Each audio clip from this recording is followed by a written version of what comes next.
Hello बच्चों, मैं हूं अब्दुल रहमान। एक बार फिर से आपका स्वागत करता हूं अपने यूट्यूब चैनल डीएन एजुकेशन अड्डा पर। और आज से हम लोग शुरुआत करेंगे बिहार पुलिस का टारगेट बैच। लगातार सारे सब्जेक्ट का मेन टॉपिक, मेन चैप्टर से मेन प्रश्न हम करा देंगे। आप लोग रिवीजन के साथ इसको करके जाना। ये लास्ट समझ जाओ कि आपका तीर में तर्कस है और इससे बाहर उम्मीद करता हूँ कि मैं प्रश्न नहीं आ सकता है। अतः आपसे निवेदन है कि ज़्यादा से ज़्यादा संख्या में इसे शेयर करें और अपने दोस्तों के बीच भेजें। शेयर, लाइक, सब्सक्राइब करते रहें, बढ़ाते रहें। आओ देखते हैं है क्या ये। प्राचीन भारत की शुरुआत करते हैं हम लोग। प्राचीन भारत की शुरुआत करेंगे तो सबसे इम्पोर्टेंट चीज़ है कि इसमें मेन टॉपिक जानेंगे प्राचीन भारत में। जैसे हड़प्पा के लोग, एक बार सिंधु घाटी सभ्यता, तो सिंधु घाटी सभ्यता 2350 से लेकर 1750 तक BC, 2350 से लेकर 1750 तक सिंधु घाटी सभ्यता का काल रहा। ठीक है। और यह जो सभ्यता का काल था, इस समय समझ जाइए कि अध इतिहास था। अध इतिहास का काल था। अध इतिहास का मतलब होता है कि लिपि थी लेकिन पढ़ी नहीं गई। लिपि थी लेकिन पढ़ी नहीं गई, पढ़ी नहीं जा सकी। क्लियर। अब प्रश्न आता है कि सिंधु घाटी सभ्यता में किस प्रकार के वस्तुओं का, किस प्रकार के मोहरों का प्रयोग किया गया। तो उसके बारे में बताया गया है कि हड़प्पा के लोग अनभिज्ञ थे। किससे? तो लोहा धातु से अनभिज्ञ थे। लोहा का आविष्कार कब हुआ? लोहा का आविष्कार हुआ आपका ऋग्वैदिक काल के अंत में, लगभग 1000 BC तक। 1000 BC के आसपास लोहा का आविष्कार हुआ। लोहा के आविष्कार के चलते कृषि की उत्पादकता बढ़ी, कृषि की प्रोडक्टिविटी बढ़ी, जिसकी वजह से पशुपालन की क्रिया और कृषि की क्रिया अधिकतम बढ़ने लगी। अब आओ देखो, नेक्स्ट देखते हैं। हड़प्पा की मोहरें बनी थी सेलखड़ी की बनी थी। हड़प्पा में मिट्टी के बर्तन में प्रयुक्त रंग जो था लाल था। लाल मिट्टी के बर्तन हड़प्पा से संबंधित है। और उसके बाद मोहनजोदड़ो एवं हड़प्पा की पुरातात्विक खुदाई के प्रभारी कौन थे? Sir John Marshall. जैसे मोहनजोदड़ो की खुदाई किसने किया था? तो मोहनजोदड़ो की खुदाई किया था राखाल दास बनर्जी ने। किसने? राखाल दास बनर्जी ने। राखाल दास बनर्जी ने कब? 1922 में। हड़प्पा की खोज किसने किया था? तो दयाराम साहनी ने। दयाराम साहनी ने। ये कब किए थे दयाराम साहनी ने? 1921 में। क्लियर। ज़्यादा विस्तार से इसमें नहीं देखेंगे, फैक्ट के साथ देखेंगे इसको, इसलिए कि समय कम है और लगातार रिवीजन करना है, सभी सब्जेक्ट का कराना है। ठीक है। आओ देखते हैं। मिस्र के राजा क्या कहलाते थे? तो मिस्र के राजा कहलाते थे फराओ। क्या कहलाते थे? मिस्र के राजा फराओ कहलाते थे। मिस्र किसान को क्या कहा जाता था? मिस्र किसान को क्या कहा जाता था? फेल्ला। क्या कहा जाता था? फेल्ला। मिस्र की राजधानी कहाँ है? अभी पूछा जाएगा मिस्र की राजधानी कहाँ है? तो मिस्र की राजधानी है काहिरा। काहिरा या कैरो। काहिरा या कैरो। अब देखो, लिपस्टिक के साक्ष्य कहाँ से मिले हैं? चान्हुदड़ो से। कहाँ से मिले हैं? चान्हुदड़ो से। चावल के साक्ष्य कहाँ से मिले हैं? तो लोथल एवं रंगपुर से। लोथल एवं रंगपुर से। युग्म समाधान मिला है। युग्म समाधान मतलब 2 शवों को दफनाने का प्रमाण लोथल से मिला है। अब देखो, जूते हुए खेत का साक्ष्य कहाँ से मिला है? कालीबंगा से मिला है। जूते हुए खेत का साक्ष्य कहाँ से मिला है? कालीबंगा से मिला है। अब देखो, कालीबंगा का अर्थ क्या है? कालीबंगा का अर्थ क्या होता है? ये होता है काले रंग की चूड़ियाँ। कालीबंगा है कहाँ? तो कालीबंगा है बाबू राजस्थान। कहाँ है? राजस्थान। राजस्थान के हनुमानगढ़ जिला में कालीबंगा है। अग्निकुंड का साक्ष्य कहाँ से प्राप्त हुआ है? तो अग्निकुंड का जो साक्ष्य प्राप्त हुआ है यह लोथल एवं कालीबंगा से है। ये उसके लिए है, ये पूरा ये जो फैक्ट है उसके लिए है जिनका पेपर 16 तारीख से स्टार्ट हो रहा है। जिनका पेपर बिहार पुलिस का 16 तारीख से स्टार्ट हो रहा है। सभी लोग जुड़ जाओ और इसको देखो, केवल रिवीजन करो, ये रिवीजन बैच ही है। और नेक्स्ट देखते हैं। हल का टेराकोटा मिला है कहाँ से? बनावली से। घोड़े के हड्डी के अवशेष कहाँ से मिला है? सुरकोटदा से मिला है। कहाँ से मिला है? सुरकोटदा से मिला है। सुरकोटदा किस राज्य में स्थित है? यह गुजरात में स्थित है। कहाँ स्थित है? गुजरात में स्थित है। अब देखो, सिंधु सभ्यता की सबसे बड़ी इमारत कौन है? अब देखो, सिंधु सभ्यता की सबसे बड़ी इमारत कौन है? मोहनजोदड़ो। सबसे बड़ी इमारत कौन है? मोहनजोदड़ो से प्राप्त अन्नागार। सबसे बड़ी इमारत कौन है? मोहनजोदड़ो से प्राप्त अन्नागार। अभी बताए थे मोहनजोदड़ो की खोज किसने किया था? रखाल दास बनर्जी ने। किसने किया था? रखाल दास बनर्जी ने। मोहनजोदड़ो का अर्थ क्या होता है? मृतकों का टीला। क्या होता है? मृतकों का टीला होता है। नर्तकी कांस्य मूर्ति कहाँ से मिली है? मोहनजोदड़ो से मिली है। मोहनजोदड़ो है पाकिस्तान के सिंध प्रांत में। किस नदी के किनारे स्थित है मोहनजोदड़ो? यह सिंधु नदी के तट पर, सिंधु के तट पर स्थित है। सिंधु के तट पर स्थित है। अब देखो मोहनजोदड़ो पाकिस्तान के सिंध प्रांत के लारकाना जिला में सिंधु नदी के तट पर स्थित है। अब देखो, ये देखो, अब मेसोपोटामिया, मेसोपोटामिया के आधुनिक नाम जो है इराक है। इसका अर्थ क्या होता है? दो नदियों के बीच की भूमि। मेसोपोटामिया का अर्थ क्या होता है? दो नदियों के बीच की भूमि। मेसोपोटामिया सभ्यता का विकास किन दो नदियों के बीच हुआ? तो दजला और फरात नदियों के बीच हुआ। उसके बाद से आता है वैदिक सभ्यता का काल कब से कब तक है? वैदिक सभ्यता का काल कब से कब तक है? तो यह है 1500 BC से 600 BC, जिसमें आपका ऋग वैदिक काल जो हो जाएगा, ऋग वैदिक काल हो जाएगा आपका 1500 BC से 1000 BC। उत्तर वैदिक काल हो जाएगा, उत्तर वैदिक काल हो जाएगा 1000 BC से 600 BC। 1000 BC से 600 BC। ठीक है। अब आओ नेक्स्ट देखते हैं। अब थोड़ा सा और इसको देखते हैं ध्यान से। वैदिक सभ्यता का निर्माता व संस्थापक कौन थे? तो वैदिक सभ्यता का संस्थापक और निर्माता आर्य थे। कौन थे? आर्य थे। आर्यों की जानकारी कहाँ से मिलती है? ऋग्वेद से। ऋग्वेद से सबसे प्राचीन एवं पारमारिक वेद कौन है? ऋग्वेद है। कौन है? ऋग्वेद में ऋग्वेद है। ऋग्वेद काल में आजीवन अविवाहित रहने वाली महिलाओं का क्या कहा जाता था? अमाजु। आजीवन अविवाहित रहने वाली महिलाओं को क्या कहा जाता था? अमाजु। आर्य भारत में कब आए? 1500 BC से पहले।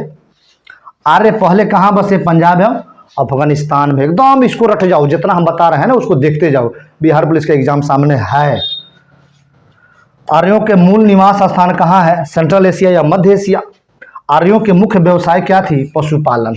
पशुपालन इसलिए कि कृषि का विकास उस समय कम हुआ था, कृषि विकास कम हुआ था, इसीलिए पशुपालन पहले था और दूसरा नंबर पर दूसरा व्यवसाय जो था कृषि था। अब आओ नेक्स्ट देखते हैं। आर्यों की भाषा पेय पदार्थ क्या थी? आर्यों की भाषा जो थी संस्कृत थी, पेय पदार्थ सोमरस था। क्या था? पेय पदार्थ सोमरस था। आर्यों का प्रिय पशु और देवता कौन था? घोड़ा प्रिय पशु था और इंद्र प्रमुख देवता थे। आर्यों का समाज क्या था? पितृ प्रधान था। यहाँ सिंधु घाटी सभ्यता का समाज क्या था? सिंधु घाटी सभ्यता का समाज कैसा था? मातृसत्तात्मक था। लेकिन यहाँ जो आर्य का जो समाज था यह पितृसत्तात्मक है। क्या है? पितृसत्तात्मक है। आरंभिक वैदिक काल में वर्ण व्यवस्था किस पर आधारित थी? व्यवसाय पर। जिस प्रकार जो व्यवसाय करेगा वैसा ही वर्ण व्यवस्था आधारित था। वेदों और वेदांगों की संख्या कितनी है? तो वेदों की संख्या 4 है और वेदांगों की संख्या 6 है। 4 वेद है, ऋग्वेद, यजुर्वेद, अथर्ववेद, सामवेद। 6 वेदांग है, वेदों का अंग है। वेदांग को वेदों का अंग कहते हैं, जिसमें है आपका वेदों का अंग में वेदों का अंग कौन कौन है? शिक्षा है, छंद है, व्याकरण है, निरुक्त है, कल्प है, ज्योतिष है। वैदिक ऋचाओं का संग्रहित रूप क्या कहलाता था? तो वैदिक ऋचाओं का संग्रहित रूप क्या कहलाता था? संहिता कहलाता था। क्या कहलाता था? संहिता कहलाता था। सबसे प्राचीन वेद ऋग्वेद है, जिसमें सूक्त की संख्या 10 से 28 बताया गया है और मंत्रों की संख्या 10,462 बताया गया है। मंडल कितना है ऋग्वेद में? तो ऋग्वेद में मंडलों की संख्या जो है 10 है। कितना है 10 है। ऋग्वेद में मंडलों की संख्या 10 है, सूक्तों की संख्या 10 से 28 है, ठीक है, और मंत्रों की संख्या कितनी है 10,462 है। अब आओ, ऋग्वेद का संकलनकर्ता कृष्ण देवपायन वेद व्यास थे। ऋग्वेद ऋचाओं को पढ़ने वाले ऋषि को क्या कहा जाता था? होत्री, होत्री या होता, होत्री या होता कहा जाता था। ऋग्वेद में कितनी नदियां वर्णित है? ऋग्वेद में 25 नदियां वर्णित है। कितनी नदियां वर्णित है ऋग्वेद में? 25 नदियां वर्णित है। अब आओ इसको देखा जाए, अब आओ इसको देखा जाए, अब आओ इसको देखा जाए।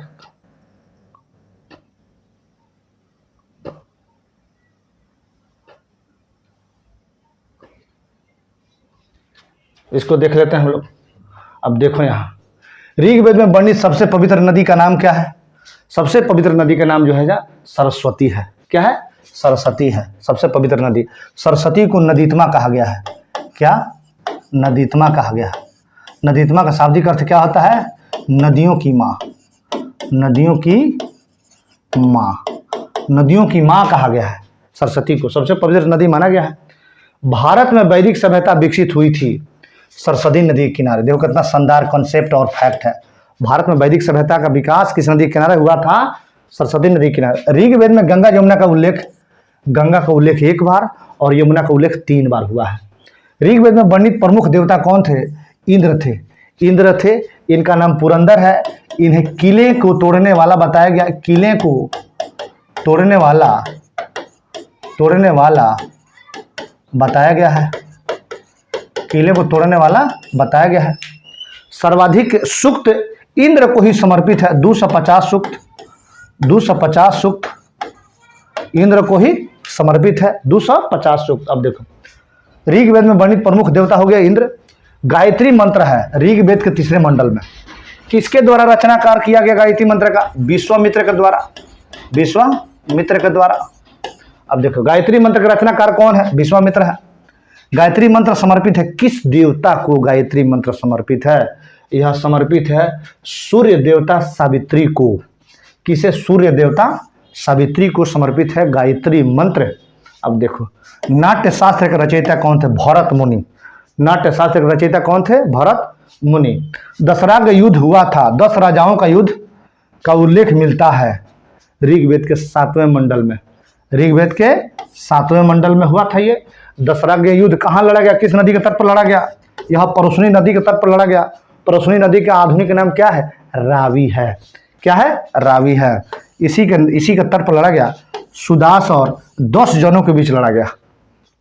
सुदास एवं 10 जनों के बीच लड़ा गया। 7वां मंडल किस वंश से संबंधित है? वशिष्ठ से संबंधित। 8वां मंडल की ऋचा क्या कहलाती है? खील कहलाती है। खील कहलाती है। अब आओ सोम देवता को समर्पित मंडल कौन सा है? 9वां मंडल। बहुत इंपॉर्टेंट फैक्ट है ये। सोम देवता को समर्पित मंडल कौन सा है? 9वां है। या सोम का उल्लेख किस मंडल में किया गया है? तो 9वें मंडल में किया गया है। ऋग्वेद में सबसे बाद निर्मित मंडल कौन है? 10वां है। ऋग्वेद में सबसे बाद निर्मित कौन मंडल है? तो वह 10वां है। अब देखो ऋग्वेद की मूल लिपि क्या थी? ऋग्वेद की मूल लिपि क्या थी? ब्रह्मी थी। क्या थी? ब्रह्मी थी। ऋग्वेद की मूल लिपि क्या थी? ब्रह्मी थी। धर्मशास्त्रों में भू राजस्व दर कितना था? धर्मशास्त्रों में भू राजस्व दर 1/6 था। कितना था? 1/6 था। वैदिक काल का प्रमुख पशु कौन था? गाय। गाय के लिए अधन्या शब्द का प्रयोग किया गया है। गाय को मारे जाने पर मृत्यु दंड की सजा का प्रावधान किया गया है। ठीक है। वैदिक काल में किस जानवर को अधन्या न मारे जाने योग्य माना गया है? गाय को। गद एवं पद वाला वेद कौन सा है? गद एवं पद वाला वेद कौन सा है? वह है यजुर्वेद। कौन है? यजुर्वेद। यज्ञ संबंधी विधि विधान वाला वेद कौन सा है? यज्ञ संबंधी विधि विधान वाला वेद कौन सा है? वह है यजुर्वेद। तो अब देखो धार्मिक अनुष्ठान से संबंधित वेद कौन सा है? तो यज्ञ हो गया, धार्मिक अनुष्ठान हो गया, कर्मकांड हो गया, ये सबसे कौन हो जाएगा? यजुर्वेद हो जाएगा। तंत्र मंत्र जादू टोना पाप वशीकरण ये सबसे चर्चा किस वेद में की गई है? तो वह हो जाएगा अथर्ववेद। अथर्ववेद एक संग्रह है 20 खंडों का। कितने खंडों का यह संग्रह है? 20 खंडों का संग्रह है। 20 खंडों का संग्रह है। अथर्ववेद में कुरुओं का राजा बताया गया है। राजा परिरक्षित को उल्लेखित किया गया है अथर्ववेद में। अथर्ववेद में प्रजापति की 2 पुत्रियां बताई गई है, जिसमें सभा और समिति अथर्ववेद में प्रजापति की 2 पुत्रियां बताया गया है। किसे? सभा और समिति को। भारतीय संगीत का जनक किसे कहा गया है? सामवेद को कहा गया भारतीय संगीत का जनक। सामवेद में सूक्तों की संख्या कितनी है? देखो, ऋग्वेद में सूक्तों की संख्या आपको पता है 1028, लेकिन अचानक अगर पूछ देगा सामवेद में सूक्तों की संख्या कितनी है तो 1810 है। कितना है? 1810 है। सामवेद या यजुर्वेद के मंत्रों के उच्चारण करने वाले ऋषि को क्या कहते हैं? तो सामवेद के मंत्रों को उच्चारण करने वाले को उद्गाता और यजुर्वेद के ऋषि को अधर्यु कहते हैं। क्या कहते हैं? अधर्यु कहते हैं। ऐतरेय ब्राह्मण संबंधित है किससे? ऋग्वेद से। पंचविश ब्राह्मण संबंधित है किससे? सामवेद से। गोपद ब्राह्मण संबंधित किससे है? बताओ, गोपद ब्राह्मण किससे संबंधित है? अथर्ववेद से संबंधित है। किससे संबंधित है? अथर्ववेद से संबंधित है। किससे संबंधित है? अथर्ववेद से संबंधित है। उत्तर वैदिक काल के संबंध में जानकारी मिलती है सामवेद, यजुर्वेद और अथर्ववेद से। राज्याभिषेक समारोह का विवरण किया गया है ऐतरेय ब्राह्मण में। किसमें किया गया है? ऐतरेय ब्राह्मण में। अब देखो यहाँ उत्तर वैदिक के बोल रहा है तो 1000 BC से लेकर 600 BC तक उत्तर वैदिक काल। इसमें 3 वेद है। 3 वेद में कौन कौन है? आपका यजुर्वेद है, अथर्ववेद है, और उसके पहले सामवेद है।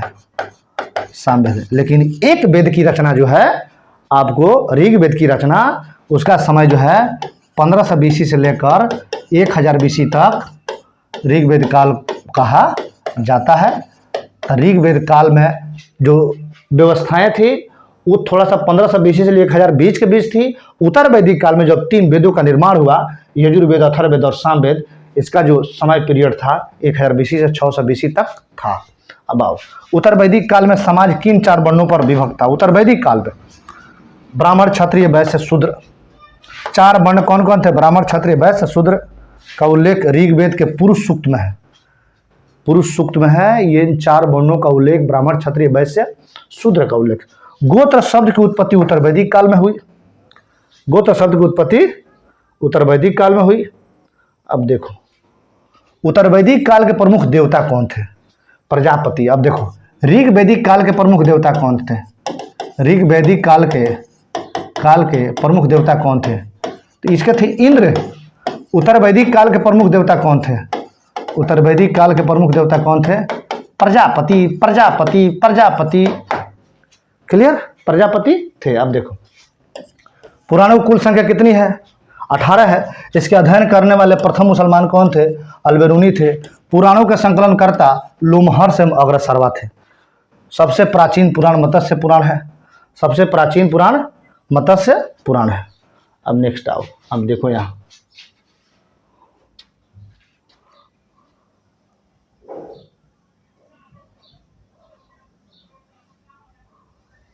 यहाँ देखिए, थोड़ा सा इसको जूम कर लेते हैं।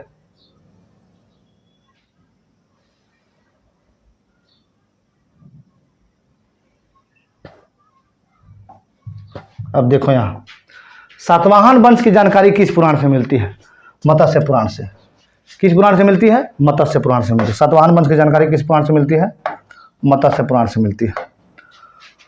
गुप्त वंश की जानकारी किस पुराण से मिलती है? वायु पुराण से।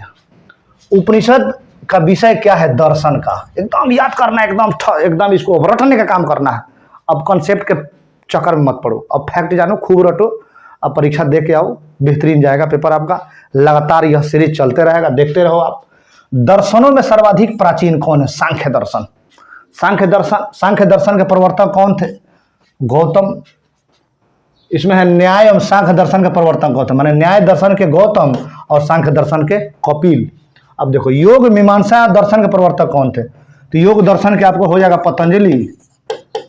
पतंजलि, और बाकी मीमांसा दर्शन को हो जाएगा जैमिनीय। ब्राह्मण ग्रंथ संबंधित किससे है? कर्मकांड से। किससे संबंधित है? कर्मकांड से। उपनिषदों की संख्या कितनी है? 108।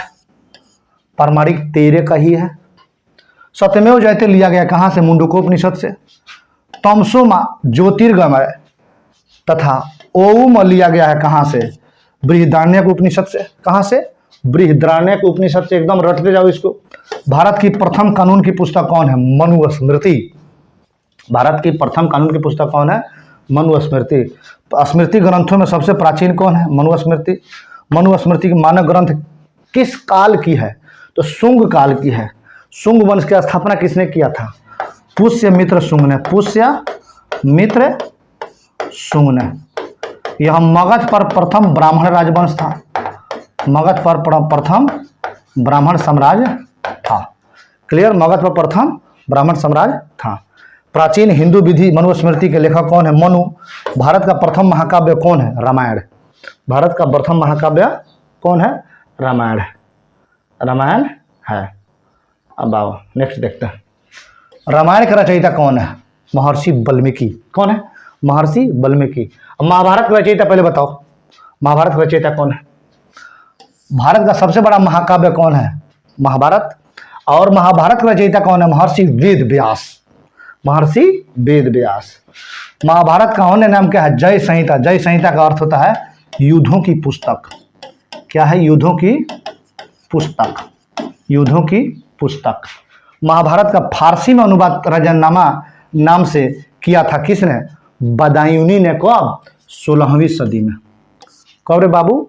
बदायूनी ने 16वीं सदी में रामायण का फारसी में अनुवाद किया था बदायूनी ने। उत्तर रामचरितमानस के रचयिता कौन है? भवभूति। कौन है? भवभूति। सर्वप्रथम भगवत गीता का अंग्रेजी अनुवाद किसने किया था? भगवत गीता का चार्ल्स विल्किंस ने। किसने? चार्ल्स विल्किंस ने। बुद्ध जन्मे थे लुम्बिनी में 563 BC में। बुद्ध का जन्म का प्रतीक क्या है? तो बुद्ध का जन्म का प्रतीक जो है आपका, बुद्ध के जन्म का जो प्रतीक है कमल एवं साढ़ है। ये सब याद करते जाना। बुद्ध के जन्म का प्रतीक क्या है? कमल एवं साढ़ है। अब देखो बुद्ध की मृत्यु कहाँ हुई? कुशीनगर में हुई 483 में। कुशीनगर थी कहाँ थी उस समय? मल्ल गणराज्य की राजधानी थी। किसकी राजधानी थी? मल्ल गणराज्य की राजधानी थी। बुद्ध की मृत्यु की घटना क्या कहते हैं? महापरिनिर्वाण कहते हैं। क्या कहते हैं? महापरिनिर्वाण। बुद्ध के पिता कौन थे? सुदोधन। माता कौन थी? माता महामाया देवी। महामाया देवी थी। मौसी का नाम क्या था? प्रजापति गौतमी। प्रजापति गौतमी। प्रजापति गौतमी था।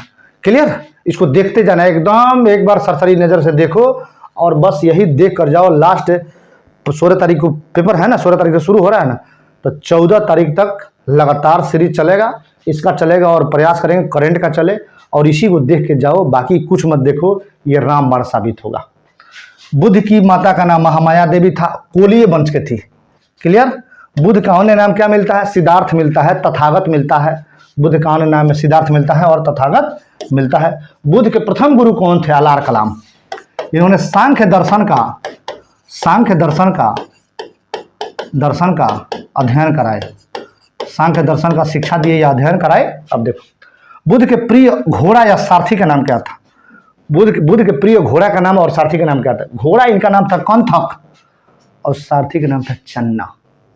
क्या नाम था? सारथी का चन्ना। बुद्ध के गृह त्याग की घटना क्या कहलाई? महाभनिष्क्रमण। बुद्ध के गृह त्याग का प्रतीक क्या है? घोड़ा। ये सबसे इंपॉर्टेंट उसके लिए है जो एक बार सब्जेक्ट हमसे पढ़ चुका है और लगातार रिवीजन के लिए व्याकुल है कि रिवीजन सर नहीं करा रहे हैं। लो अब रिवीजन करो और रेगुलर करो, सारा सब्जेक्ट एक बार रिवीजन बढ़िया से हो जाएगा। अब देखो बुद्ध का प्रथम प्रवचन कहाँ क्या कहलाया? धर्म चक्र प्रवर्तन। कहाँ दिए थे प्रथम प्रवचन? ये सारनाथ में। कहाँ? सारनाथ में। सारनाथ कहाँ है? वाराणसी में। कहाँ है? वाराणसी में दिए थे। बुद्ध को ज्ञान की प्राप्ति कहाँ हुई? बोध गया। बोध गया है कहाँ? बोध गया है बिहार में। निरंजना नदी के तट पर पीपल वृक्ष के नीचे इनको ज्ञान की प्राप्ति हुई थी। ठीक है, बुद्ध को ज्ञान की प्राप्ति हुई थी। बुद्ध ने अपना प्रथम उपदेश कहाँ दिए? वही सारनाथ में। बुद्ध ने उपदेश दिया था किस भाषा में? पाली भाषा में। बुद्ध ने उपदेश दिया था पाली भाषा में। महावीर ने उपदेश दिया था आपका प्राकृत भाषा में। अब देखो बुद्ध ने सर्वाधिक उपदेश कहाँ दिए? श्रावस्ती, कौशल नरेश की राजधानी श्रावस्ती। बुद्ध ने अंतिम उपदेश कहाँ दिए थे? कुशीनगर। अब देखो प्रथम उपदेश पूछता है, अंतिम उपदेश भी पूछता है। अब देखो बुद्ध के उपदेश का वर्णन है सुत्त पिटक में। किसमें? सूत पिटक में बुद्ध ने अपना अंतिम उपदेश दिया था किसे? सुभद्र को। किसे? सुभद्र को। बौद्ध ग्रंथों में सबसे प्राचीन ग्रंथ कौन है? त्रिपिटक। त्रिपिटक बौद्ध ग्रंथों में सबसे प्राचीन कौन है? त्रिपिटक। त्रिपिटक सबसे प्राचीन बौद्ध ग्रंथों में त्रिपिटक ग्रंथ है, बुद्ध के उपदेशों का संग्रह। बौद्ध धर्म के त्रिरत्न है कौन कौन? बुद्ध, धम्म, संघ। बौद्ध धर्म ग्रहण करने वाली प्रथम महिला कौन थी? गौतमी, इनकी मौसी, गौतमी महात्मा बुद्ध की मौसी। गंधार कला संबंधित है बौद्ध धर्म से। पाली कैनन मूल ग्रंथ है बौद्ध धर्म का। ये सब रिपीट करते जाना, ये सब आप लोग कॉन्सेप्ट के साथ सिलेबस में पढ़ चुके हो और उसके बाद यह केवल फैक्ट है, इसको एक बार सरसरी नज़र से देखते जाओ, जो कमी है उसको नोट कर लो बढ़िया से, कोई दिक्कत नहीं होगा। आइए इसको देखते हैं हम लोग।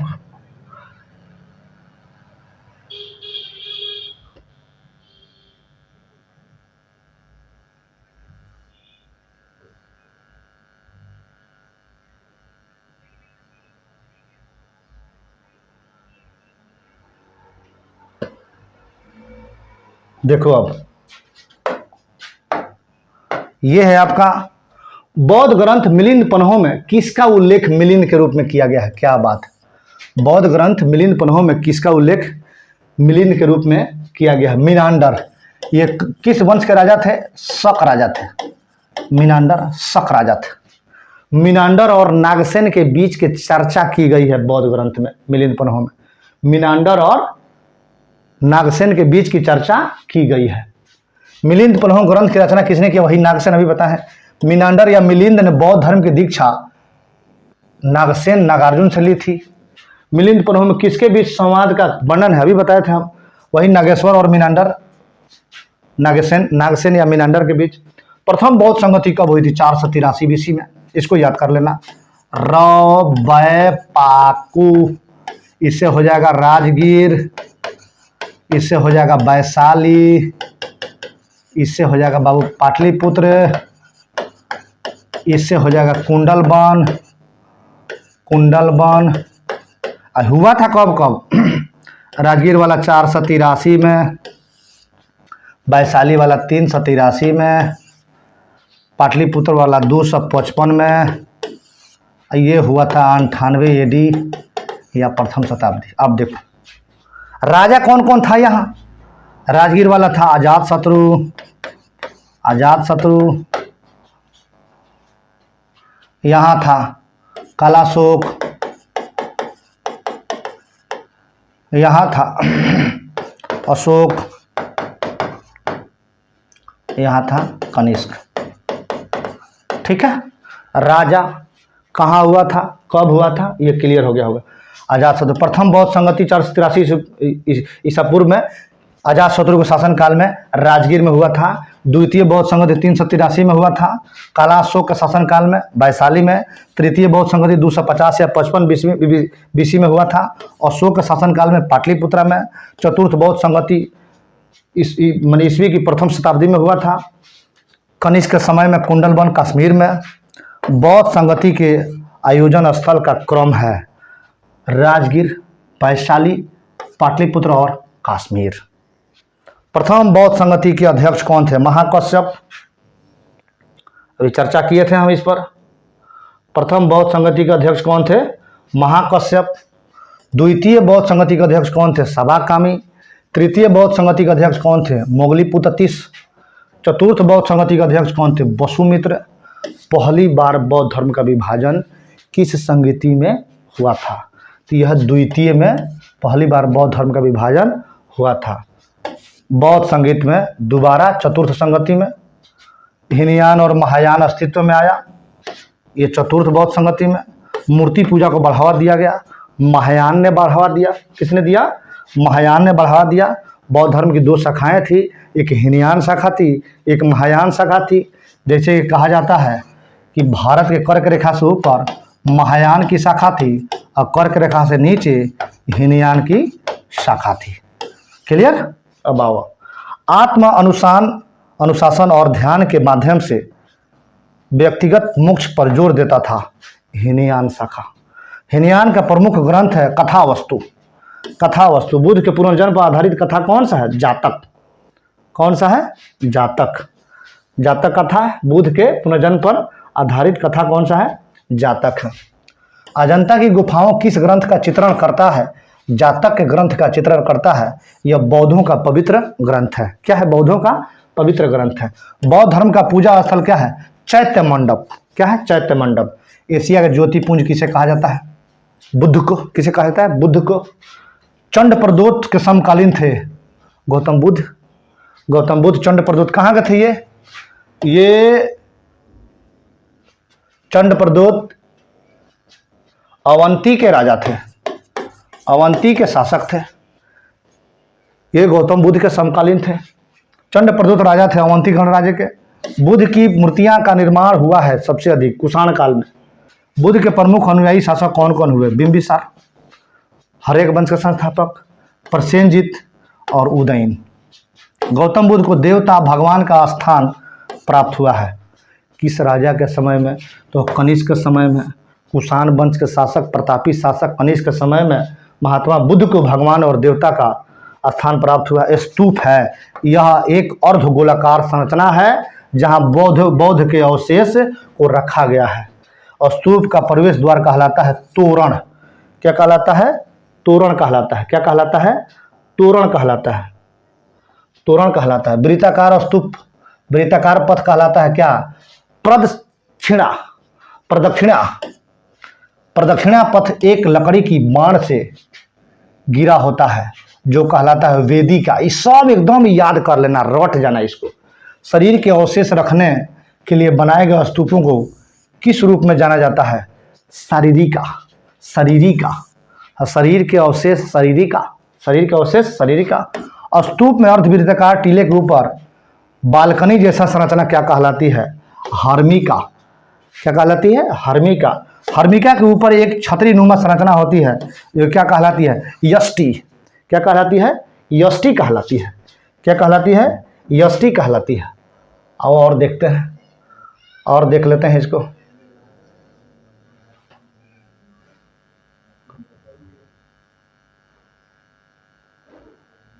और देख लेते हैं इसको, और देखते हैं। अब देखिए, अर्धवृत्ताकार गुंबद को घेरने वाला गोलाकार छत या रेलिंग क्या कहलाता है? मेधी। क्या कहलाता है? मेधी। विश्व शांति स्तूप है राजगीर बिहार में। कहाँ है? राजगीर बिहार में। धमेक स्तूप कहाँ है? धमेक स्तूप है सारनाथ, उत्तर प्रदेश, वाराणसी। कहाँ है धमेक स्तूप? सारनाथ, उत्तर प्रदेश, वाराणसी। जैन धर्म का संस्थापक एवं प्रथम तीर्थंकर आ गया। फिर जैन धर्म, ऋषभ देव, अन्य नाम इनका आदिनाथ भी आता है। जैन धर्म के वास्तविक संस्थापक कौन थे? महावीर स्वामी, जो कि 24वें तीर्थंकर थे। कौन थे? 24वें तीर्थंकर थे। जैन धर्म के 22वें तीर्थंकर कौन थे? अरिष्टनेमी। कौन थे जैन धर्म के 22वें तीर्थंकर? अरिष्टनेमी। जैन धर्म के 23वें कौन थे? पार्श्वनाथ। कौन थे? पार्श्वनाथ। पार्श्वनाथ महावीर का प्रतीक चिन्ह क्या है? तो पार्श्वनाथ का प्रतीक चिन्ह है सर्प और महावीर का प्रतीक चिन्ह है सिंह। पार्श्वनाथ को ज्ञान प्राप्ति हुई सम्मेद शिखर पर। ये पार्श्वनाथ की 4 शिक्षाएं, पार्श्वनाथ की 4 शिक्षाएं हैं। पार्श्वनाथ की 4 शिक्षाएं हैं। ये सम्मेद शिखर कहाँ है? ये है आपका पारसनाथ पहाड़ी। पारसनाथ पहाड़ी झारखंड में। कहाँ है? पारसनाथ पहाड़ी झारखंड में। अब देखो, पार्श्वनाथ की 4 शिक्षाएं क्या क्या है? सत्य है, अहिंसा है, अस्तेय है और परिग्रह है। इसमें 5वां जोड़ेंगे महावीर, ब्रह्मचर्य, स्वयं के प्रति वासना, सेल्फ कॉन्फिडेंस या सेल्फ कंट्रोल, आत्मनियंत्रण। 5वां महाव्रत किसने जोड़ा? ब्रह्मचर्य को जोड़ा महावीर ने। जैन धर्म के अंतिम 24वां तीर्थंकर कौन हुए? महावीर स्वामी हुए। कौन हुए? महावीर।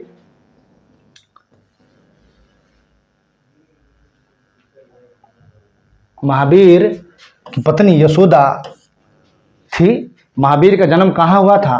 कुंड ग्राम वैशाली में 540 BC में हुआ था। ये 599 दिया है, गड़बड़ दिया है। महावीर की मृत्यु निर्माण प्राप्त हुआ था कहाँ पर? पावापुरी में। पावापुरी कहाँ है? राजगीर बिहार। कब मृत्यु हुआ था? 468 BC में। मल्ल राजा श्रीपाल के राजप्रसाद में, महल में। महावीर के बचपन का नाम क्या था? वर्धमान था। क्या नाम था? वर्धमान था। महावीर किस राजघराने में पैदा हुए थे? क्षत्रिय। महावीर और बुद्ध दोनों का घराना क्षत्रिय ही था। महावीर के पिता का नाम क्या? सिद्धार्थ, यह ज्ञात्री कुल के थे। महावीर के माता त्रिशला थी, यह लिच्छवी गणराज्य के थी। महावीर के पुत्री का नाम अनुनज्या या प्रियदर्शनी था। महावीर स्वामी को ज्ञान की प्राप्ति हुई थी द्रिम्भिक ग्राम के समीप ऋजुपालिका नदी के तट पर साल वृक्ष के नीचे।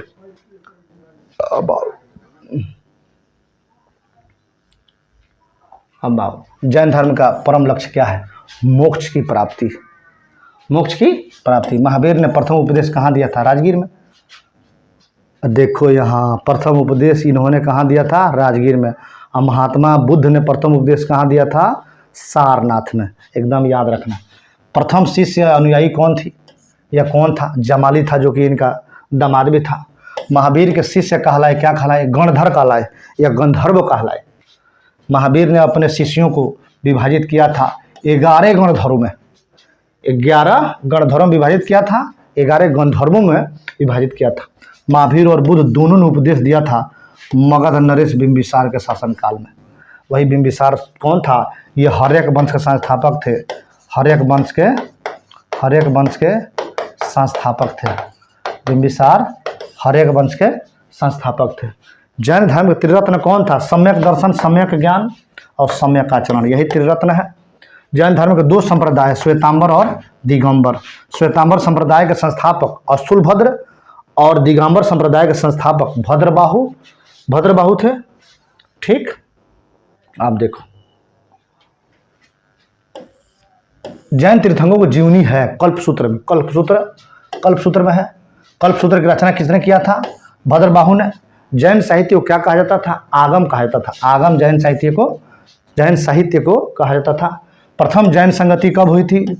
300 BC में हुई थी। कहाँ हुई थी? ये पाटलिपुत्र में हुई थी। किसकी अध्यक्षता में हुई थी? तो अस्थूलभद्र की अध्यक्षता में हुई थी। दूसरी जैन सभा कहाँ हुई थी? 512 ईस्वी में हुई थी। कहाँ? वल्लभी में देवाधि क्षमा श्रवण के नेतृत्व में हुआ था। भारत में जैन धर्म का बड़ा समर्थक है खारवेल, कलिंग नरेश खारवेल। प्रथम जैन भिक्षुणी कौन थी? दधिवाहन के पुत्री चंपा थी। कौन थी? दधिवाहन की पुत्री चंपा थी। नेक्स्ट आओ, अगला देखते हैं।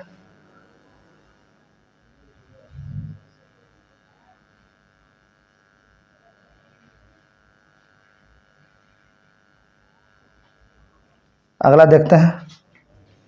अब देखो आजीवक संप्रदाय का प्रवर्तक कौन था? आजीवक संप्रदाय मखाली घोषाल। ये वही आजीवक संप्रदाय के प्रवर्तक था मखाली घोषाल, जो महावीर स्वामी के साथ निकला था सत्य की खोज में, और महावीर स्वामी के साथ 6 वर्षों तक लगातार उनके साथ रहा। उसके बाद से उनका साथ छोड़कर निकल गया और आजीवक संप्रदाय की स्थापना मखाली घोषाल ने कर दी। भागवत वैष्णव धर्म के प्रवर्तक कौन थे? कृष्ण। श्रीमद् भगवत गीता लिखी गई है किस भाषा में? संस्कृत में। गीता का अनुवाद अंग्रेजी में कौन किया था? अभी बताए थे हम, चार्ल्स विल्किंस ने। किसने? चार्ल्स विल्किंस ने। भागवत धर्म से संबंधित प्राचीनतम अभिलेख के साक्ष्य कहाँ मिलता है? हेलियोडोरस के बेसनगर अभिलेख में। भक्ति आंदोलन का प्रारंभ किसके द्वारा किया गया? अलवार संतों द्वारा। किसके द्वारा? अलवार संतों द्वारा। सूफी धर्म का आंदोलन का विकास कब हुआ था? 9वीं सदी में। इस्लाम धर्म का संस्थापक कौन थे? हजरत मोहम्मद साहब थे, जिनका जन्म 570 ईस्वी में मक्का में हुआ। मोहम्मद साहब के पिता का नाम क्या था? अब्दुल्ला था। मोहम्मद साहब के माता का नाम क्या था? आमिना था। हजरत मोहम्मद साहब को ज्ञान की प्राप्ति 610 ईस्वी में हीरा नामक गुफा में हुई। हिजरी संवत की शुरुआत कब हुई? 622 ईस्वी में हुई। मोहम्मद साहब की मृत्यु या वफात कब हुए? 632 में मदीना में हुए। उनके उत्तराधिकारी क्या कहलाए? खलीफा कहलाए। इस्लाम धर्म का पवित्र ग्रंथ क्या है? कुरान है। अब नेक्स्ट आओ, क्या है? कुरान है। इस्लाम धर्म का पवित्र ग्रंथ क्या है? कुरान है। ईसाई धर्म के संस्थापक कौन थे? ईसा मसीह थे। ईसाई धर्म का प्रमुख ग्रंथ कौन है? बाइबिल है। बाइबिल है। क्या है? बाइबिल है। ईसा मसीह का जन्म कब हुआ? 4 ईस्वी में। कब हुआ? 4 ईस्वी में। कहाँ? वेथलेहम कहाँ है? जेरूसलम, जेरूसलम, जेरूसलम अभी वर्तमान का इजराइल है, वर्तमान का ये इजराइल है। हालांकि इजराइल कोई देश 1948 के पहले था नहीं। 1948 में इजराइल की स्थापना अमेरिका, फ्रांस और ब्रिटेन मिलकर किया था फिलिस्तीन की भूमि पर। ईसा मसीह को सूली पर चढ़ाया गया था। कब? 33 ईस्वी में किसने चढ़ाया था? रोमन गवर्नर पेंटियस ने। किसने चढ़ाया? रोमन गवर्नर पेंटियस ने। फारसी धर्म के संस्थापक कौन थे? पैगंबर जरथुस्ट्र। फारसियों का धार्मिक ग्रंथ क्या है? जैन अवेस्ता। यहूदी धर्म का पवित्र ग्रंथ क्या है? तोराह। क्या है? तोराह। 16 महाजनपदों की सूची मिलती है कहाँ? बौद्ध ग्रंथ अंगुत्तर निकाय और जैन ग्रंथ भगवती सूत्र में। अवंती अंग की राजधानी थी उज्जैन। देखा, अवंती राजधानी थी उज्जैन की। अंग राजधानी थी आपकी चंपा की। कौशल की राजधानी श्रावस्ती, अम्मल की राजधानी कुशीनारा, वत्स की राजधानी कौशाम्बी और सुरसेन की राजधानी मथुरा। सुरसेन की राजधानी मथुरा। वज्जी की राजधानी वैशाली और गंधा की राजधानी तक्षशिला। पंचाल की राजधानी अही क्षेत्र और कम्बोज की राजधानी हाटक। कम्बोज की राजधानी हाटक। चेदी की राजधानी शक्तिमती और मत्स्य की राजधानी विराटनगर राजस्थान। कुरु की राजधानी इंद्रप्रस्थ, अस्मा की राजधानी पोतन। इस सब महाजनपदों के राजधानी है। मगध की राजधानी राजगिरी, काशी की राजधानी वाराणसी। महाजनपद काल में अनाज रखने हेतु क्या उपयोग में किया जाता था? चित्रित धूसर मृदभांड। क्या? चित्रित धूसर मृदभांड। उत्तर बिहार का प्राचीन नाम था वज्जी। प्राचीन काल में गंगा के दक्षिणी क्षेत्र को किस नाम से जाना जाता था? मगध। गंगा दक्षिण में है ही है मगध। मगध महाजनपद घिरा था गंगा और सोन नदियों से दोनों तरफ से। भारत का प्रथम ऐतिहासिक वंश कौन था? हर्यक वंश। मौर्य साम्राज्य की स्थापना से ठीक पहले मगध पर शासन किसने किया था? हर्यक वंश ने शासन किया था। हालांकि मौर्य साम्राज्य की स्थापना से ठीक पहले इस पर नंद वंशों ने शासन किया था। नंद वंश ने गड़बड़ दिया है। नंद वंश ने शासन किया था। नंद वंश लास्ट में अंतिम शासक जो था घनानंद, इसकी हत्या हो गया। उसके बाद से समझ जाइए कि विनाश करके विशाल मौर्य साम्राज्य की स्थापना चंद्रगुप्त मौर्य के द्वारा किया जाएगा, उसके प्रधानमंत्री चाणक्य की नीति से। हर्यक वंश का संस्थापक कौन था? बिंबिसार था।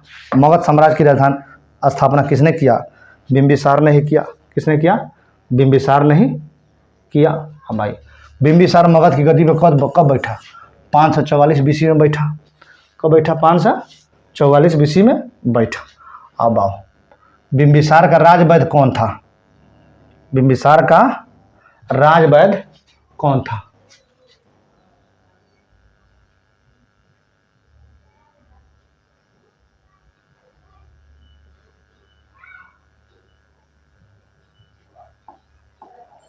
बिंबिसार का राजवैद्य कौन था? जीवक था। बिंबिसार का राजवैद्य कौन था? जीवक था। बिंबिसार की हत्या किसने की? उसके पुत्र अजातशत्रु ने कर दी। इसीलिए इस वंश को पितृहंता के नाम से जाना जाता है। किस वंश के नाम से जाना जाता है? पितृहंता के नाम से जाना जाता है। अजातशत्रु का पुत्र कौन था? अजातशत्रु पुत्र था किसका? बिंबिसार का। किसका था यह पुत्र? बिंबिसार का पुत्र था। किसका था पुत्र? ये बिंबिसार का पुत्र था। अब आइए, मगध की प्रथम राजधानी कहाँ थी? गिरिब्रज या राजगीर। पाटलिपुत्र की राजधानी किसने बनाया था? उदयन ने। मगध की राजधानी को पाटलिपुत्र से वैशाली हस्तांतरित किसने किया था? शिशुनाग ने। मगध की राजधानी का वैशाली से पुनः पाटलिपुत्र किसने हस्तांतरित किया था? कालाशोक ने, जो शिशुनाग वंश का सबसे प्रतापी शासक था। महावीर और गौतम बुद्ध की मृत्यु हुआ था अजातशत्रु के शासनकाल में। अब देखो एक बात यहाँ जान लेना, सब लोग तो जानता है कि बिंबिसार जो समकालीन थे बुद्ध एवं महावीर के, लेकिन इनके जो पुत्र थे अजातशत्रु, यह अजातशत्रु के समय में महावीर स्वामी और गौतम बुद्ध की मृत्यु हो गई। दोनों याद रखना। अजातशत्रु कुणिक की हत्या किसने की थी? उदयन ने। पाटलिपुत्र की स्थापना किसने किया? उदयन ने। पाटलिपुत्र बसा है गंगा सोन के संगम पर। कहाँ? गंगा सोन के संगम पर। कुसुमपुर का प्राचीन नाम क्या है? कुसुमपुर किसका प्राचीन नाम है? पाटलिपुत्र का। हर्यक वंश का अंतिम शासक कौन था? नागदशक। शिशुनाग वंश का संस्थापक कौन था? शिशुनाग। प्रतापी राजा आपका कालाशोक होगा। शिशुनाग वंश का प्रतापी शासक, शिशुनाग वंश का प्रतापी शासक कालाशोक था। कालाशोक शासन था शिशुनाग वंश का। शिशुनाग वंश के बाद शासन किया था किसने? नंद वंश ने। नंद वंश का संस्थापक महापद्म नंद, एकराट की उपाधि, सर्व छत्रांतर की उपाधि, क्षत्रियों का नाश करने वाला की उपाधि, भार्गव की उपाधि, द्वितीय परशुराम की उपाधि, ये सब मिला था महापद्म नंद को। एकराट की उपाधि अभी बताया है महापद्म नंद को। नंद वंश का अंतिम शासक कौन था? घनानंद। अग्रमीज या जनरमीज कहा गया किसे? घनानंद को कहा गया। धनानंद को पराजित कर मगध पर मौर्य साम्राज्य की स्थापना किसने किया था? चंद्रगुप्त मौर्य ने किया था। अष्टाध्यायी प्रसिद्ध कृति है किसकी? पाणिनि की। किसकी कृति है? पाणिनि की है। भारत में प्रथम विदेशी आक्रमण किया था किसने? ईरानियों ने किया था। भारत में प्रथम विदेशी आक्रमण किसने? हखमनी वंश के राजाओं ने किया था। भारत पर प्रथम सफल विदेशी आक्रमण किसने किया था? फारसी डेरियस प्रथम ने। दारा ने 518 में, 18 बीसी में, कहीं कहीं 516 बीसी भी देता है। भारत पर आक्रमण करने वाला पहला यूनानी शासक कौन था? सिकंदर, 326 बीसी में। सिकंदर भारत पर आक्रमण कब किया? 326 बीसी में। 326 बीसी में सिकंदर का भारत पर आक्रमण के समय मगध का शासक कौन था? घनानंद था। नंद वंश का शासक था उस समय। घनानंद समकालीन था सिकंदर के। सिकंदर के पिता फिलिप द्वितीय का जन्म 356 ईसा पूर्व में मैसिडोनिया के फेला में हुआ था। मैसिडोनिया के फेला में हुआ था। सिकंदर मकदूनिया का राजा बना 356 बीसी में। सिकंदर का थल एवं जल सेनापति था। थल सेनापति जो था सेल्यूकस निकेटर और जल सेनापति नियार्कस था। सिकंदर का गुरु अरस्तु था। सिकंदर के घोड़ा का नाम क्या था? बौका फैला या बुका फैला? बौका फैला। इसके नाम से एक शहर भी बसाया इसने। सिकंदर की सेना किस नदी को पार करने से इनकार कर दिया? ब्यास या बिपाशा नदी को पार करने से इनकार कर दिया। धार तेज था, जाता था डूबिए जाता। सेना इसकी थक चुकी थी, बहुत जगह से जीत कर ये आया था। सिकंदर और पुरस के बीच युद्ध का कहलाता है। युद्ध क्या कहलाता है? हाइडेस्पिसिस या झेलम या बितास्ता का युद्ध। सिकंदर की मृत्यु 323 ईस्वी में कहाँ हुई? बेबीलोन में हो गई। मौर्य वंश का संस्थापक कौन था? चंद्रगुप्त मौर्य था। सुदर्शन झील का निर्माण किसने किया था? चंद्रगुप्त मौर्य ने। किसने? चंद्रगुप्त मौर्य ने किया था। आप देखो, चंद्रगुप्त मौर्य अनुयायी था किसका? जैन धर्म का। चंद्रगुप्त मौर्य जैन धर्म की दीक्षा ली थी किससे? भद्रबाहु से। भद्रबाहु से चंद्रगुप्त मौर्य ने दीक्षा ली थी। चंद्रगुप्त मौर्य के गुरु एवं महामंत्री कौन थे? चाणक्य। चाणक्य के अन्य नाम विष्णुगुप्त मिलता है, कौटिल्य मिलता है। कौटिल्य रचित अर्थशास्त्र की पुस्तक संबंधित है किससे? राजनीति से, जिसकी तुलना मैकियावेली से की जाती है। जिसकी तुलना मैकियावेली के पुस्तक प्रिंस से की जाती है। मैकियावेली की पुस्तक प्रिंस से की जाती है।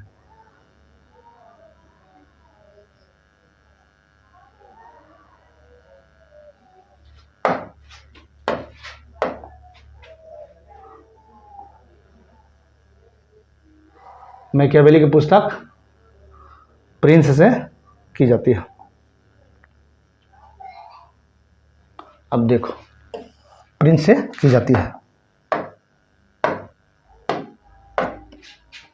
कौटिल्य का अर्थशास्त्र में कितने अधिकरणों में विभाजित है? कौटिल्य का अर्थशास्त्र तो 15 अधिकरण एवं प्रकरण के बात होगा तो 180 प्रकरण, 180 प्रकरण में विभाजित है। 15 अधिकरण विभाजित है, 180 प्रकरण में विभाजित है। भारत का मुक्तिदाता किसे कहा गया है? चंद्रगुप्त मौर्य को। भारत का मैकियावेली कहा गया है चाणक्य को। चंद्रगुप्त को यूनानियों ने कहा था सेंडोकोटस। क्या कहा था चंद्रगुप्त मौर्य को? सेंडोकोटस। विशाखदत्त समकालीन थे किसके? चंद्रगुप्त मौर्य के। विशाखदत्त की पुस्तक भी है मुद्रा राक्षस। मुद्रा राक्षस नाटक के रचयिता कौन है? वही विशाखदत्त। चंद्रगुप्त मौर्य के दरबार में आने वाला प्रसिद्ध यूनानी कौन था? मेगास्थनीज था, जिसकी पुस्तक इंडिका है। मेगास्थनीज था जिसकी पुस्तक इंडिका है। पाटलिपुत्र के प्रशासन का वर्णन किस में किया गया है? मेगास्थनीज की पुस्तक इंडिका में की गई है। मेगास्थनीज की पुस्तक इंडिका में की गई है। मेगास्थनीज था सेल्यूकस निकेटर का राजदूत। ये पूछता है कि मेगास्थनीज किसका राजदूत था? सेल्यूकस निकेटर का राजदूत था। भारत का दौरा करने वाला पहला विदेशी यात्री कौन था? तो भारत का दौरा करने वाला पहला विदेशी यात्री जो था चंद्रगुप्त मौर्य के समय में आया था मेगास्थनीज। सेल्यूकस को पराजित किया था चंद्रगुप्त मौर्य ने 305 ईस्वी के युद्ध में। चंद्रगुप्त का विवाह हुआ था सेल्यूकस निकेटर की पुत्री कार्नेलिया या हेलेन से। कार्नेलिया या हेलेन से। आप देखो, चंद्रगुप्त मौर्य ने जैन धर्म की दीक्षा ली थी। किससे? जैनी गुरु भद्रबाहु से। यह जैन धर्म का मानने वाला था चंद्रगुप्त मौर्य। जैन धर्म का बहुत बड़ा अनुयायी था। चंद्रगुप्त मौर्य की मृत्यु हो गई 298 ईसा पूर्व में श्रवण बेलगोला में, कर्नाटक में। उपवास के द्वारा एक विधि होती थी, संलेखना विधि। संलेखना विधि द्वारा इसकी मृत्यु हो गई। संलेखना विधि होता है अपने शरीर को खूब तकलीफ देना, उसके बाद मोक्ष की प्राप्त कर लेना। श्रवण बेलगोला में गोमतेश्वर की विशाल प्रतिमा को बनवाया था चामुंड राय ने 983 ईस्वी में। चामुंड राय ने। चंद्रगुप्त मौर्य का पुत्र उत्तराधिकारी कौन हुआ? बिंदुसार। अमित्र घात के रूप में किसे जाना जाता था? बिंदुसार को। डाइमेकस भारत आया था बिंदुसार का समय। देखो यहाँ, डाइमेकस किसके दरबार में आया था? बिंदुसार का समय। मेगास्थनीज किसके दरबार में आया था? चंद्रगुप्त मौर्य के समय। बिंदुसार का अनुयायी था किसका? आजीवक संप्रदाय का। मखाली घोषाल ने जिसकी स्थापना की थी उसी का अनुयायी बिंदुसार था। बिंदुसार का पुत्र या उत्तराधिकारी कौन था? अशोक महान। अशोक की मगध की गद्दी पर बैठा। कब? 269 बीसी में। अशोक की राजधानी का नाम क्या था? पाटलिपुत्र। क्या राजधानी का नाम था उनका? पाटलिपुत्र। अब देखो, राजगद्दी पर बैठने से पहले अशोक कहाँ का राज्यपाल था? अवंती का राज्यपाल था। कहाँ का राज्यपाल था? अवंती का राज्यपाल था। अशोक की माता का नाम क्या उल्लेख मिलता है? शुभद्रांगी। शिलालेख का प्रचलन प्रारंभ किया था किसने? भारत में नहीं, पूरे विश्व में शिलालेख का प्रचलन पहली बार शुरुआत किया था अशोक ने। अशोक का शिलालेख संख्या 14 की खोज सर्वप्रथम किया गया था।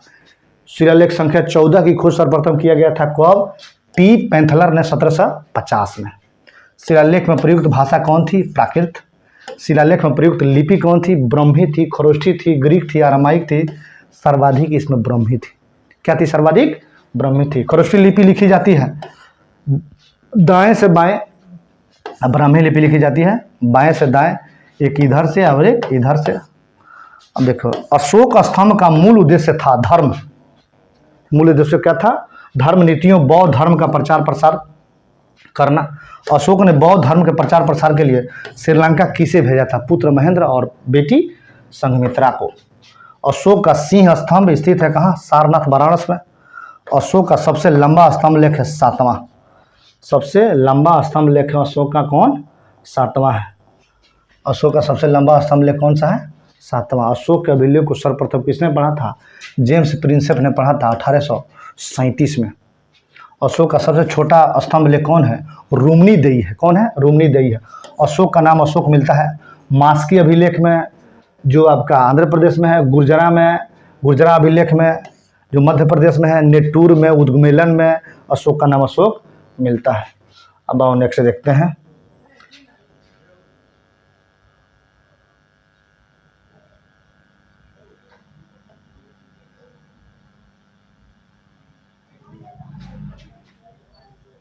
अब देखो,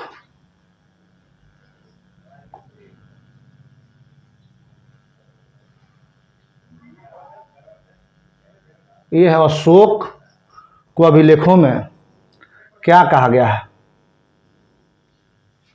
अभिलेखों में अशोक को क्या कहा गया? देव नाम प्रिय। अशोक ने स्वयं को मगध का सम्राट बताया। किस अभिलेख में? भाबरू अभिलेख में। ये कहाँ है भाबरू अभिलेख? राजस्थान में है। कहाँ है? राजस्थान में है। कलिंग युद्ध का वर्णन कहाँ है? 13वें शिलालेख में। अशोक ने धम्म स्वीकार किया था। इसी युद्ध के बाद अशोक ने भेरी घोष की जगह धम्म घोष की नीति अपनाई थी। मतलब कि मार काट की जगह अहिंसा की नीति अपनाई थी। जहाँ हिंसा था वहाँ अहिंसा अपनाया था। इसी युद्ध के बाद कलिंग युद्ध 261 बीसी में हुआ था। सांची स्तूप मध्य प्रदेश का निर्माण किसने किया था? अशोक ने किया था। सांची स्तूप को नष्ट किया गया किसके द्वारा? पुष्यमित्र शुंग के द्वारा। वही ब्राह्मण प्रथम साम्राज्य के संस्थापक शुंग वंश के प्रवर्तक पुष्यमित्र शुंग ने लगभग 84,000 बौद्ध स्तूपों को नष्ट कराया था। भरौत स्तूप है अशोककालीन मध्य प्रदेश में। भरौत की खोज किसने किया था? 1873 में कनिंघम ने। श्रीनगर की स्थापना किसने किया था? अशोक ने। सब देखते जाओ, सब रिवीजन है। नेपाल में ललित पत्तनम नगर को बसाया था किसने? अशोक ने। अशोक ने बौद्ध धर्म की दीक्षा ली थी किससे? उपगुप्त से। किससे? उपगुप्त से। अशोक की मृत्यु हुई थी 232 BC में। मौर्यकालीन बराबर गुफाएं स्थित है कहाँ? बिहार में। बिहार के जहानाबाद जिले के मखदूमपुर क्षेत्र में। मौर्यकालीन दीदारगंज दक्षिणी मूर्ति कहाँ पाई गई है? दीदारगंज दक्षिणी मूर्ति कहाँ पाई गई है? यह पाई गई है मौर्यकालीन दीदारगंज दक्षिणी मूर्ति कहाँ पाई गई? बिहार के पटना में। मौर्य साम्राज्य में प्रचलित मुद्रा क्या था? पौड़। मौर्य साम्राज्य में प्रचलित मुद्रा पौड़ था। मौर्य साम्राज्य की सबसे छोटी इकाई ग्राम कहलाती थी। मौर्य साम्राज्य का अंतिम शासक हुआ था बृहद्रथ। बृहद्रथ की हत्या किसने किया? अब आ गया बात पुष्यमित्र शुंग ने। और मौर्य वंश के बाद सत्ता में आया शुंग वंश। शुंग वंश की स्थापना किसने किया? पुष्यमित्र शुंग ने। शुंग वंश राजाओं की जो राजधानी थी वह कहाँ थी? विदिशा थी। कहाँ थी? विदिशा थी। पुष्यमित्र शुंग ने अश्वमेध यज्ञ कराया। 2 अश्वमेध यज्ञ कराया पुष्यमित्र शुंग ने। मनुस्मृति की रचना की। मनुस्मृति की रचना किस काल में हुई थी? मनुस्मृति की रचना शुंग काल के समय में हुई थी। पुष्यमित्र शुंग के शासन काल में मनुस्मृति की रचना हुई थी, जो कि सबसे प्राचीन कानून विधि ग्रंथ है। पुष्यमित्र शुंग के पुरोहित कौन थे? पतंजलि। महाभाष्य के रचयिता कौन थे? पतंजलि। योग दर्शन के प्रतिपादक कौन थे? पतंजलि।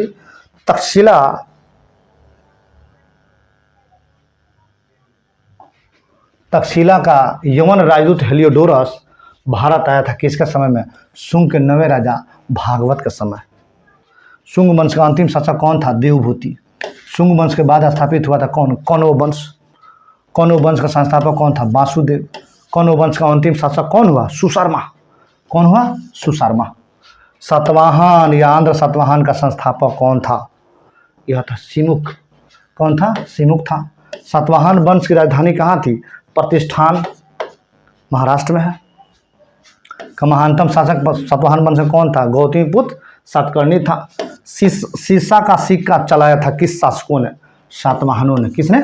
सातवाहनों ने चलाया था। ब्राह्मणों को भूमि दान देने की परंपरा की शुरुआत किसने किया था? सातवाहनों ने। सातवाहनों की भाषा थी प्राकृत, लिपि थी ब्राह्मी। कलिंग वर्तमान में उड़ीसा के चेदी राजवंश के संस्थापक कौन थे? महामेघवाहन। महामेघवाहन थे। इस वंश के सबसे प्रतापी राजा कौन थे? तो इस वंश के सबसे प्रतापी राजा आपका थे चेदी वंश का शक्तिशाली राजा कलिंगराज खारवेल थे। कौन थे? कलिंगराज खारवेल थे। हाथी गुम्फा शिलालेख उत्कीर्ण कराया गया था। ये कलिंगराज खारवेल नहीं, इसे उत्कीर्ण कराया था। हाथी गुम्फा शिलालेख कहाँ स्थित है?